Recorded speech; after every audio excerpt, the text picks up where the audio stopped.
السلام عليكم ورحمة الله وبركاته. أهلا بكم. النهارده قصتنا تتكلم عن موقف حصل حقيقي، عن الطبيعة. العنوان البوست: حسبي الله في كل فظ غليظ القلب، وعند الله تجتمع الخصوم. بيقول ايه؟ ده مشارك مقبول الهوية في بوست كده. أهل جايبين بنتهم المستشفى مغمى عليها من البكاء نتيجة انهيار عصبي. فهمنا من الأم إن اللي حصل زعل بينها وبين زوجها، والزوجة اتعصبت جامد وبدأت تشنج لحد ما وصل للمرحلة دي.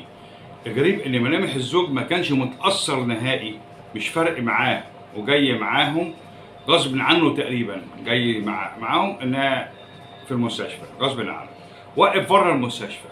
كل اللي فارق معاه إنه عايز الموضوع يخلص ويروح. شباك الأوضة بتاعتي فاتح على الجهة الأمامية للمستشفى، ده اللي بيحكي. شباك الأوضة بتاعته فاتح على الجهة الأمامية للمستشفى، فكنت شايف الموقف من أول وصولهم، اللي هي الزوجة والزوج والأم. فضلت شوية متابع الزوج غصب عني لحد ما جات له مكالمة، وفضل يزعق ويقول هي كل يومين تعمل نفس الموضوع ونجيبها المستشفى. المكالمة كانت طويلة وكلها قسوة.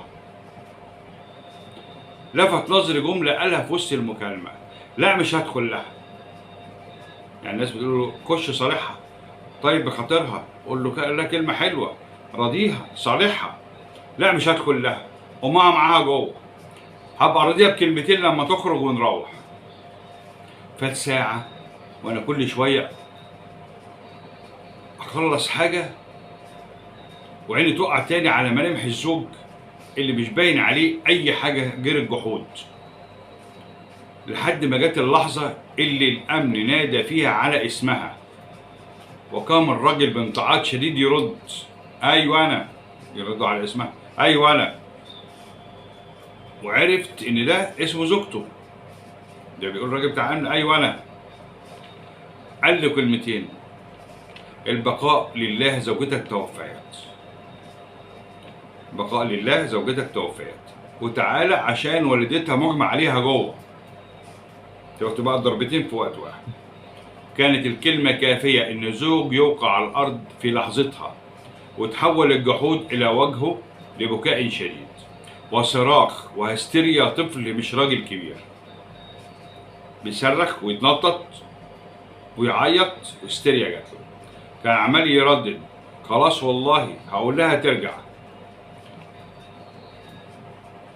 وأنا مش هزعلها تاني، مش هضايقها، مش همد إيدي عليها خالص. أنا غلطان والله، أنا كنت فاكرها بتكذب لما كانت بتقول قلبي بيوجعني.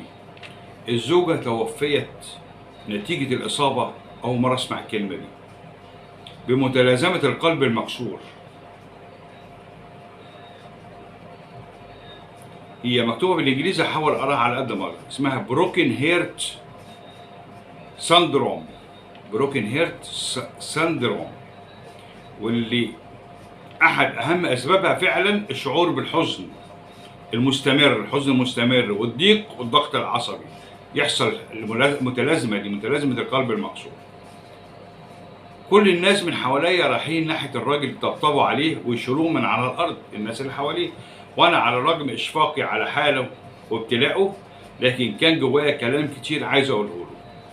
كان نفسي أقول له شفت إن الحياة مش دايما هتديك فرصة تصلح اللي خربته؟ شفت إن قسوتك عليها ما عملتش حاجة دي خدتها منك خالص؟ رفضت تدخل تراضيها بكلمتين كان ممكن يكونوا فارقين معاها، لكن رغم ان القدر نافذ، لكن كان على الاقل مش هتعيش محصور من بعده حاسس بالذنب. ده لو حاسس بقى بلاش القسوة، وبلاش العند، وبلاش تأجلوا تصليحكم للغلط. الحياة مش على مزاجك وهتسيبك تختار الوقت اللي تصلح فيه غلطك. الحياة مش دايما هتديلك الفرصة اللي انت عايزها.